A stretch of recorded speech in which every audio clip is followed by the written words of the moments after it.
gains for losses off the U.S. dollar. During 2007, 2008, with our experience in Iraq, what a lot of investors will do is they'll buy money because they're investing. A lot of people are buying the Iraqi dinar. And so there's capital gains and capital losses that we don't attribute to many other investments also. And so this would not be for a specific business or for a certain amount of income. This would be for everybody. I'm not a big fan of picking winners and losers. So whether or not they're you earn minimum wage and you invest in a $30 silver coin every week or every month as part of your investment plan or your savings plan, this bill would also protect you from incurring these taxes. Does it include common stocks as well? I didn't see that in here. Does it include what? Common stocks. This is not stocks. This doesn't have to do with any paper investment. So this is kind of picking and choosing and No.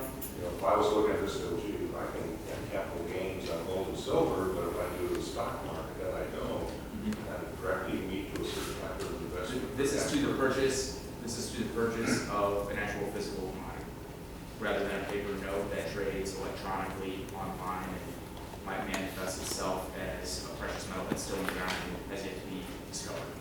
This is the actual in-hand commodity. So commodities also would, like agricultural commodities come under this? I wish. I would like to get to the point where we didn't tax capital gains because I'm not a big fan of double taxation. Even President Clinton advocated for that in the 90s, that capital gains tax becomes a barrier to investment, and that's one thing that we want to avoid as much as is possible, especially when we're looking for more investment in our state. And that's why it's probably important to get rid of the capital gains tax on gold and silver, because right now we're competing with other states for this particular type of enterprise. This is one of the mechanical features that would be necessary in order to allow anybody to operate this type of business in our state. Any other questions for the sponsor? We have witnesses.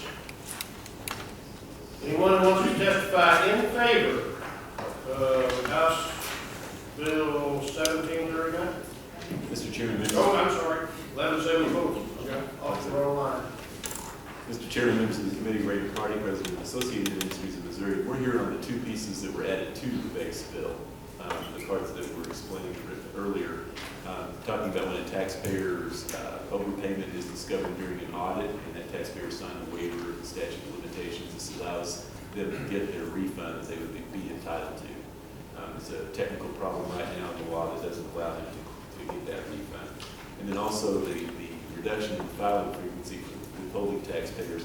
Right now, if you have $20 or less in withholding taxes per quarter, you're allowed to file your withholding taxes as an employer on an annual basis. This changes that $20 to $100, which is really more in line with what we do today anyway. I'd say it helps save, I think, several thousand pieces of paper at the Department of Revenue and having to process it. It also saves small businesses having to file these things on a quarterly basis with very minimal impact to the state. In fact, all the taxes are collected, they just come in at a little slower rate. So I'll be happy to answer any questions on those two pieces. Questions from the witness? Yes. Ray, you said that was added, was that in committee or on the floor? I believe it was on the floor that was added. Okay. Thank you. Okay, any other, yes, Mr. Sager? Just for my information, what is the statute of limitations on the income tax? It's 3 years, but you usually, what will happen is when the Missouri Department of Revenue comes in to audit a taxpayer, they will often ask them to sign a waiver of the statute of limitations, and when they agree on a certain period that they can go back. And if they find additional taxes, you know, many taxpayers sign those waivers. I probably wouldn't sign a waiver, I probably my members do, and that allows them additional time to get to audit the books, and without losing periods that would otherwise be in statute. The problem is that when they find that the taxpayers owe the money, they don't give the money back. If they find that the taxpayer owes money, the taxpayer has to pay it. We don't think that's fair, and self-straighten it up. Thanks. Okay, any other questions for the witness? Thank you. Thank you. Anyone else to testify in favor of House Bill 1174?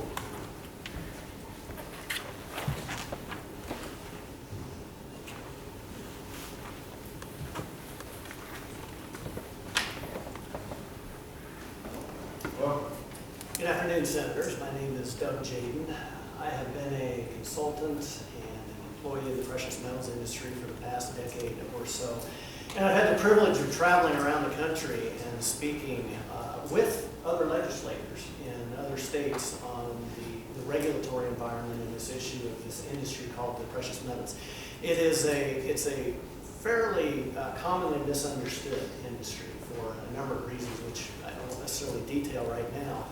But the reality is there's a lot of motion in several states on this particular issue and in this industry to try and attract businesses into the state to operate in this industry. And the one that really took the lead for this was the state of Utah in 2011.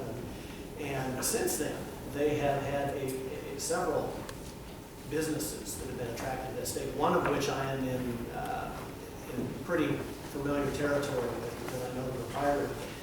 Since 2011, this gentleman opened the Utah Gold and Silver Depository, and in those 3 short years, he has gotten contracts because of the friendly environment that the state has put, the regulatory environment that's now known, and the taxation laws that are in place. He has been able to secure contracts worth over $100 billion with central banks and other nations around the world in the brokering and trading of these particular commodities. Now, if you can imagine, that does generate substantial revenue. It generates employees, it generates a business where there are taxable revenues that are associated with that. So it attracts the business to the state, and so that the people who are actually transacting in these, buying and selling the gold and silver, they have a more friendly environment, but it produces a business that has some profitability to it, which can generate some revenue for the state as well. That's one certainly aspect of this that I would ask you to consider.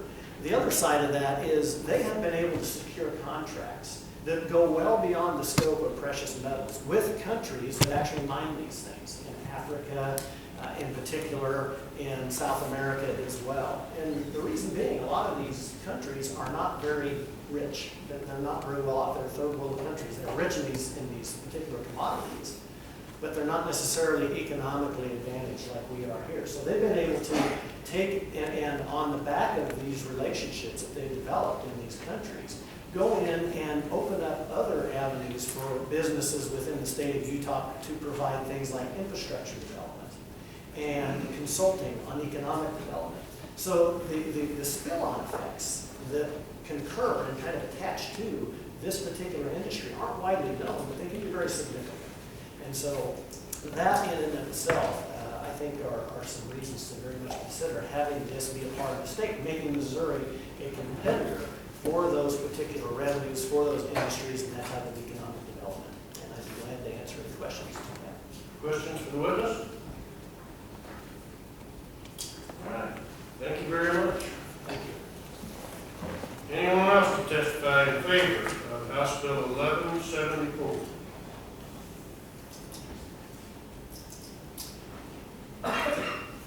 Seeing none, anyone to testify against House Bill 1174? Seeing none, anyone to testify for informational purposes only on House Bill 1174? That will close the hearing on House Bill 1174. Next, we have House Committee Substitute, House Bill 1739, Representative McGaugh. And it looks like Tony Duggar's coming forward. It's Tony Duggar Day again.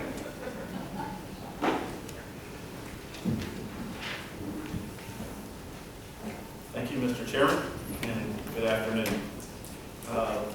Representative McGaugh, since his I understood he had some health issues with his family. baby is in the hospital. She is doing quite well and will be coming home this afternoon, but he wanted to stay there. Appreciate you doing this for him. For the record, my name is Tony Duggar. I represent the 141st District, which is Wright County and the eastern half of Webster County. House Bill 1739 deals with a problem.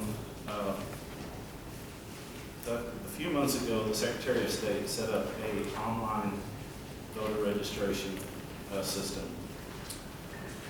which was the first one in our state. And with that, of course, there came some problems with it, basically the signature on the cards, depending on what device that you use to actually sign online with, become unreadable. And so when these signatures were getting back to the clerk's office, where they were actually entering the data, you couldn't make anything out of some of the signatures. Now, why that would be a problem, those signatures are used, especially in the initiative petition process. That's how you verify someone's signature on an initiative petition, is through the signature on their voter registration card. So it would prevent those people, or I guess it wouldn't prevent them from signing an initiative petition, but the petition would be thrown out, of course, or their signature would be thrown out and not counted because it would not match up in any way. That being the story of what the problem was, basically, and also in the state, in the county of Boone, I believe it is, the county clerk there, Winnie Norton, also had a online voter registration system that she was doing, and she was making that work for her. Anyways, Representative McGough actually brought all these people together, the election authorities, the county clerks, the Secretary of State, and was able to work out the problems that surrounded this issue. And this bill is the language that they came to an agreement on to have to handle this online voter registration.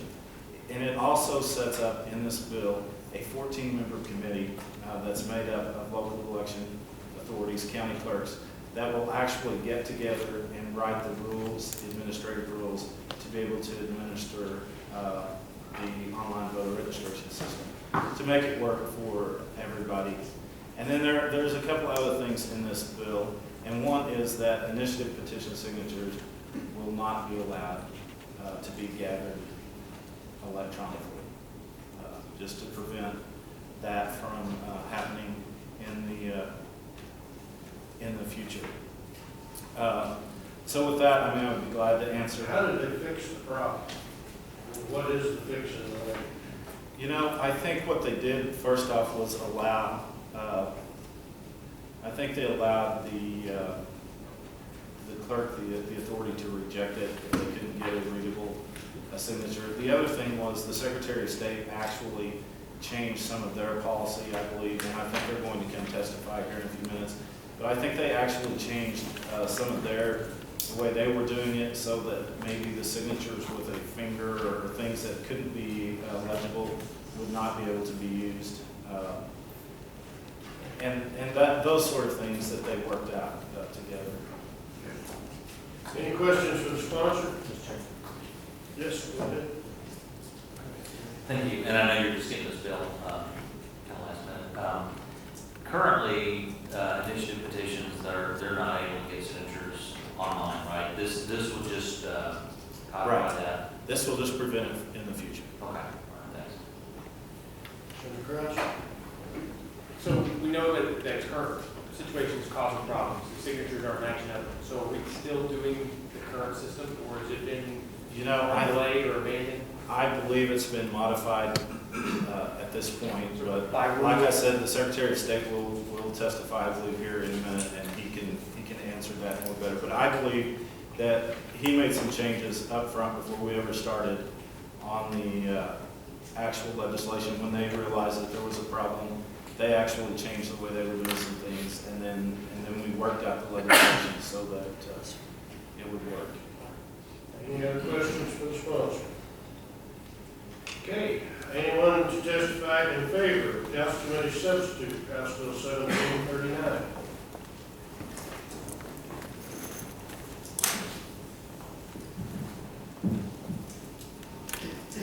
Mr. Chairman and members of the committee, I'm Darrell Camp, County Clerk in Cooper County. I also serve on the legislative committee for the county clerks and election authorities. I could repeat most everything that Tony here said. Our association has worked with Representative McGaugh, and he worked with us, I should say, putting this all together.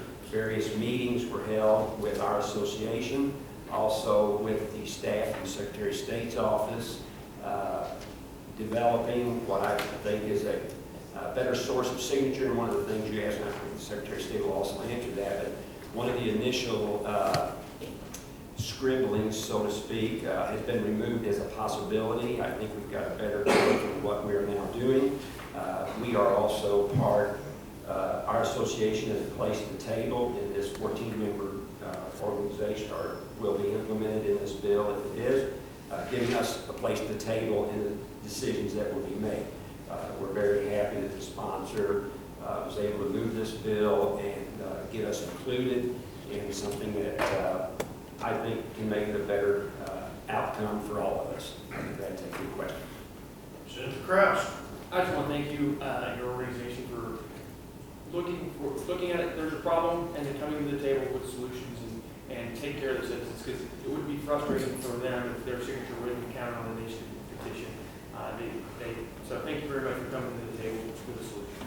Well, those signatures that were coming, and I can give you these, I don't have with me, but those signatures that were coming through, you know, the Walmart scanner type signatures, where I just put a happy face online and it still goes through on my credit card. I mean, those were some of the signature types, not to take away from this online. And we want to do all things to make things better for the voters and easier to get into the system. But the first ones were. Yeah, I saw some of the signatures, and then the clerk showed us some of the ones that were on file, and they showed that these aren't matching up.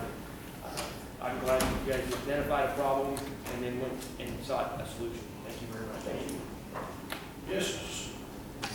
So the problem in your, just make sure I understand this, you get one of these electronic ones, since it's electronic, they're not using a pen that you have. I mean, when they register, they sign, right?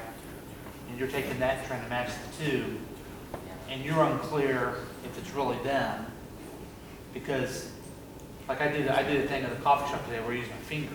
Well, that's a different signature than if I use my pen, and that's the discrepancy you're seeing. And that is correct. But I really believe we're working towards the best outcome. Representative Duggar indicated that Wendy Norn, our fellow county clerk, who, if any of you worked with her, she's far ahead of the curve, and she had this online system for a number of years, and she developed a very strategic method of what has to be provided for her system to allow it. And I believe we will work. What does that mean? I mean, what you say is it better electronic or? Yes, I mean, she has hers that you have to agree, her system has to agree. She has a whole set of steps with her system that makes it a viable signature that she is comfortable with before her system will accept it. Okay. So right now it's just a site match. Is that how you do it? You know, I wish you were here today to tell you what hers does. I just know. No. What do you? What do Without I do? that system, what do you? Without, what do I do? Yeah. If I've got, which I've already said I would do, with those original ones that, Senator Kraus, you said you saw the ones that didn't match. My intention, and I don't have very many, I'm a small county, so I get very few. But what my intention was to do, if I had one of those scribbles that I really wondered, my intention was to send a mail postcard registration form and say, please sign this. We have all your information, and put a self-addressed stamped envelope and send it back. I mean, and now I know that adds cost, but for me to feel comfortable, Right. That is what the intention I had with the original scribbled signatures. That's how And I that way, if resolved someone did it, then they would still have that opportunity. But if they didn't, they wouldn't send it back. I don't know. I can't give a positive answer how it come out to be. All right, thank you. Any other questions? Okay, thank you very much for your time, appreciate it. Anyone else testify in favor of House Committee Substitute House Bill 1739?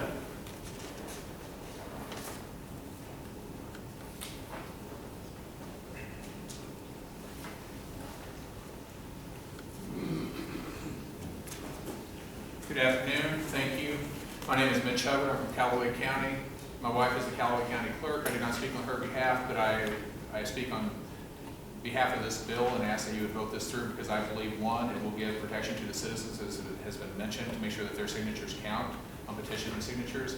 and I believe it will give clarity to the county clerks so that they know what to do, because my understanding is that many county clerks were taking different approaches. Some were accepting all of the signatures as they came in, some were sitting on them waiting to figure out what happened, and some were doing, as the last county clerk said, that they were sending actual card copies and having them get the signature. This will set a standard so everybody is treated fairly and equally. Thank you. Any questions for the witness? Thank you. Did you fill out a witness form, please? I will. Thank you.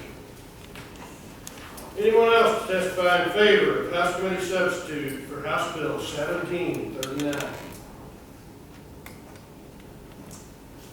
Seeing none, is anyone to testify against House Committee substitute for House Bill 1739? Seeing none, informational purposes only. I see him getting up. The guy who caused all this trouble in the first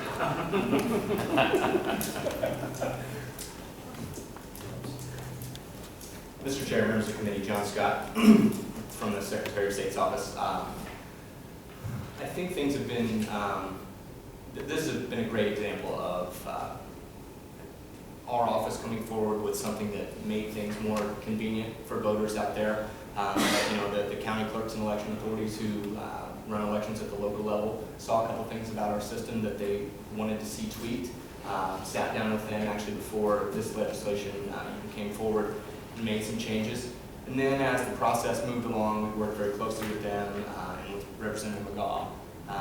Collaborated on some language that everyone could get behind and live with, and I think that's great. Newspapers around the state have said that this is a good step forward in the right direction. This bill had strong bipartisan support in the House, and we're proud that we've made things more convenient for voters, and we're going to have a system in place through this bill where things will be consistent and will be codified for those election authorities around the state. Any questions for the witness? Yes, Mr. Krause. When you guys implemented this, did you talk to any of the clerks? Did you maybe go to Boone County and talk to the clerk up at Boone County? When you implemented the online registration, or did you just roll it out real quick and no consideration to talk to the clerks? Well, we're always in touch with the election authorities about what they do at the local level, and we're proud of the working relationship that we have with them. I don't know all of the conversations or to the extent that we touch base with folks beforehand, but I know that we've had a good working relationship, and I think everyone's happy to see the process moving forward. Yes, sir. You're testifying on informational purposes. You're not in support of the bill, or you don't think there's a problem now, or? Well, there are pieces of the legislation that we didn't advocate for, and so I just to testify in favor of the bill, I think would maybe not be 100% accurate in terms of everything. But there's some pieces that you like and some pieces that you don't, so informational is the best. Do you think that this bill continues with what the Secretary is trying to do to make it easier for people to register to vote? Absolutely. Okay, thank you. Any other questions from the witness? Okay, thank you very much. Anyone else to testify for informational purposes only on House Committee substitute, House Bill 1739? Seeing none, I close the hearing on House Committee substitute, House Bill 1739, and Representative Duggar will stay seated. If he would, and then we'll have House Committee substitute, House Bill 2130. Thank you, Mr. Chairman, and thank you for hearing House Bill 2130. House Bill 2130 deals with open-ended credit, and just to make a short story, what I'm doing here is currently in statute in 408-100 and 408-140. They're a catch-all for all of the financial loans and stuff that doesn't fall under some specific statutes. So what I'm doing is I'm creating a new statute, and it's 408-471, and basically what I'm doing is I'm defining what open-end credit is. I'm taking the statutes that are in those other statutes. I'm not taking all of them because all of them don't apply to open-end credit. And so I'm taking them and I'm creating the own statute for open-end credit so we can define exactly what open-end credit is. And I think that will bring more transparency and we'll just make it more easier for You people to open follow. yourself up, because it's just what the hell is open-end credit? Well, the best example that I will give you, and I have some witnesses coming, and maybe they'll give you a better example, but the best example that I would give you would be a credit card. It's like a credit where you can't get any more, you have to pay it back, but as you pay it back, you can use it, you know, or you can have. So this would not be like a payday loan or? This is not. anything of that nature. Right, this is not like a payday loan. So open-end credit, for the most part, would be like credit cards? That's gonna be my Line of example. credit, like at a bank? Do what now? A line of credit at a bank, would that come under this? You know, no, because banks do not fall under this statute. So what if I loan the Kraus $20, is that open-end credit? I don't think so. Because if he paid you back, are you gonna let him continue to use the $20? I'm just trying to figure out what it is. Yeah, well, I mean, it's a credit that you have that you can use, you know, and you pay it back. As you pay it back, you can continue to use it. So, Well, who does this? Who are we talking about? well, I have some witnesses that are Okay. coming that All right. actually represent institutions that do this, and so. All right. Any questions, Senator Pierce? You look very knowingly there. Well, did you actually loan Kraus $20? We might have to have some collateral, I don't know. I gotta make sure he's got it, because this one doesn't count.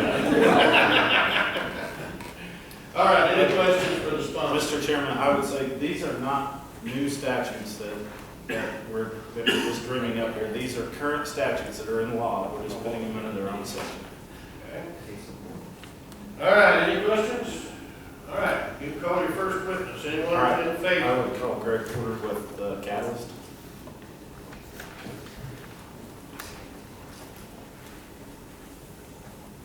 Mr. Chairman, members of the committee, Greg Porter, registered lobbyist on behalf of the Online Lenders Alliance.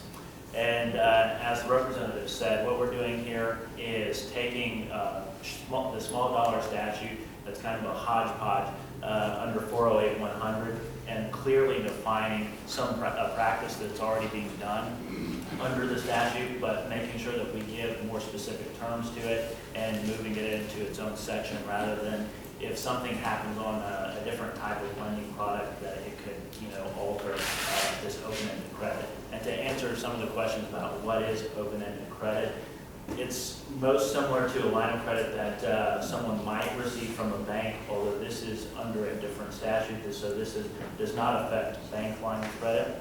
Generally speaking, again, these are customers who may not qualify for a traditional bank line of credit.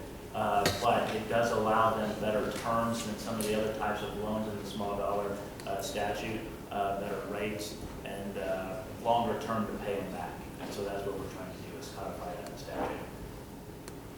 Okay, and you said that the statute is already there to do this, and you're just putting it in another place? It is not, it's currently the practice is allowable under the small dollar statute 408-100, but the specifics to this are not defined clearly, and so that's what we're trying to do by defining them clearly in the new section. So can you do this in the state of Missouri now? You can. Although again, it's something that is not clearly as well defined as we'd like it to be. Okay. Any questions? Yes, Senator Sager. Senator Cunningham. Is there a monthly charge on this? Originally, monthly bills, I think there was a monthly charge to do so, and is there a maximum on that now? I know that there's an annual fee that can be charged, but not greater than $50. Is the annual fee like a membership fee, or what's the annual fee for? That's a fabulous question. It's again, it's similar to other products where maybe you have it's an application fee or things like that. Instead of those, there's an annual fee. Everything is written out here in statute. Credit advance fee of the lesser of $75 or 10% on the line of credit. How the annual fee came